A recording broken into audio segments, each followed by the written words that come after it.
ನಮಸ್ಕಾರ, welcome to ಸುಬ್ಬೂಸ್ kitchen. ಇಂದು ನಾವು ಸಬ್ಬಸಿಗೆ ಸೊಪ್ಪು ಮತ್ತು ಚಿರೋಟಿ ರವೆಯನ್ನು ಬಳಸಿಕೊಂಡು ದೋಸೆ ಮಾಡೋಣ. ಮೊದಲಿಗೆ 1 ಲೋಟ ಮಜ್ಜಿಗೆಗೆ 1 ಲೋಟ ಚಿರೋಟಿ ರವೆಯನ್ನು ಕಲಸಿ 10 ನಿಮಿಷ ನೆನೆಯಲು ಇಡೋಣ. ನಂತರ ತೊಳೆದು ಹೆಚ್ಚಿಟ್ಟುಕೊಂಡ ಸಬ್ಬಸಿಗೆ ಸೊಪ್ಪನ್ನು ಮಿಕ್ಸಿ ಜಾರಿಗೆ ಹಾಕಿ 3/4 ಲೋಟ ಅಕ್ಕಿ ಹಿಟ್ಟು, 1 ಚಮಚ ಜೀರಿಗೆ ಮತ್ತು ನೆನೆಸಿಟ್ಟುಕೊಂಡ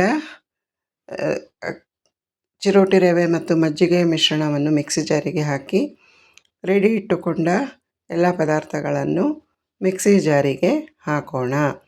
ಹೆಚ್ಚಿಟ್ಟುಕೊಂಡ ಸಬ್ಬಸಿಗೆ ಸೊಪ್ಪನ್ನು ತೊಳೆದು ಮಿಕ್ಸಿ ಜಾರಿಗೆ ಹಾಕಿ ನಂತರ 1 ಇಂಚು ಶುಂಠಿ, 1-2 ಹಸಿರು ಮೆಣಸಿನಕಾಯಿ ಮತ್ತು ರೆಡಿ ಇಟ್ಟುಕೊಂಡ 3/4 ಲೋಟ ಅಕ್ಕಿ ಹಿಟ್ಟು, 1 ಚಮಚ ಜೀರಿಗೆ, ಸ್ವಲ್ಪ ನೀರನ್ನು ಹಾಕಿ ಗ್ರೈಂಡ್ ಮಾಡಿಕೊಳ್ಳೋಣ. ಗ್ರೈಂಡ್ ಮಾಡಿಕೊಂಡ ಹಿಟ್ಟನ್ನು ಬೇರೆ ಪಾತ್ರೆಗೆ ಟ್ರಾನ್ಸ್ಫರ್ ಮಾಡಿಕೊಂಡು ರುಚಿಗೆ ತಕ್ಕಷ್ಟು ಉಪ್ಪನ್ನು ಹಾಕಿ ಚೆನ್ನಾಗಿ ಮಿಕ್ಸ್ ಮಾಡಿಕೊಳ್ಳೋಣ. ನಂತರ ಒಂದು ತವವನ್ನು ಸ್ಟವ್ ಮೇಲೆ ಬಿಸಿಗಿಟ್ಟು ನಂತರ ತೆಳ್ಳಗೆ ದೋಸೆಯನ್ನು ಹುಯ್ಯೋಣ.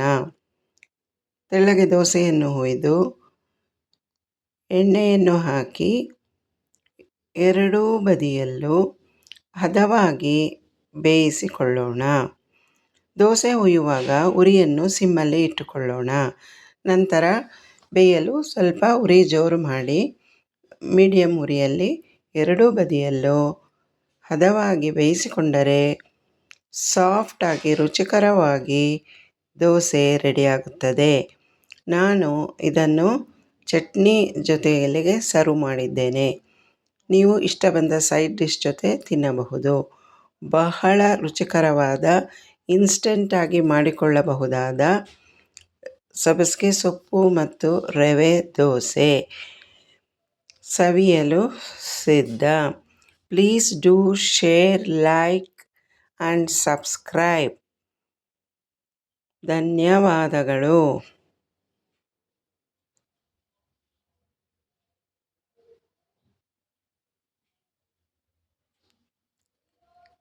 ಈ ದೋಸೆ ತಿನ್ನಲು ಬಹಳ ರುಚಿ, ಮಾಡಲು ತುಂಬ ಸುಲಭ.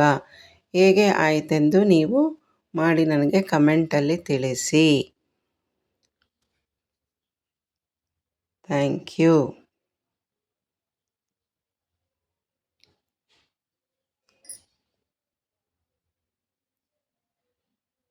ನಿಮಗೆ ಈ ವಿಡಿಯೋ ಇಷ್ಟವಾದರೆ ದಯವಿಟ್ಟು ಲೈಕ್, ಶೇರ್ ಮಾಡಿ. Thank you so much for watching.